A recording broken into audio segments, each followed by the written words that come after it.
مرحبا بكم في قناتكم دي زد أخبار 24. لا تنسوا الاشتراك في القناة ليصلكم كل ما هو جديد.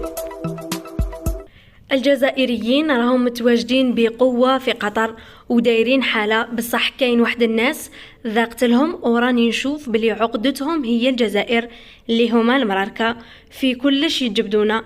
كما شفتوا الفيديو اللي درتو لكم من قبل، حتى وهما يشجعوا في منتخبهم المغربي راح كتب مناصر في قميصه اسم اللاعب الكاميروني إيكامبي الذي سجل هدف ضد المنتخب الجزائري. وما كفاش كامل هذا، اليوم خرج إعلامي مغربي لأن نصنفه بأنه إعلامي غبي.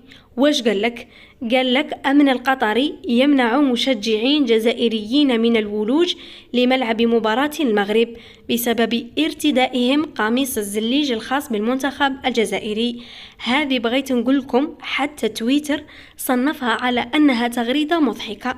شنزيدوكم يا العياشة ونزيد نفكركم، قطر ما منعتش الجزائريين من ارتداء قميص الزليج لأنه أولا قميص المنتخب الجزائري، وثانيا قميص يمثل التراث الجزائري 100%. وحتى مذيعة فرنسية لبسته في مباراة الكاميرون وسويسرا، والمشجعين الجزائريين راهم لابسين قميص الزليج الجزائري منذ افتتاح مونديال قطر يومنا هذا. فما رأيكم أنتم؟ وما تنسوش خاوتي دعمونا بجيم اشتراك بالقناة.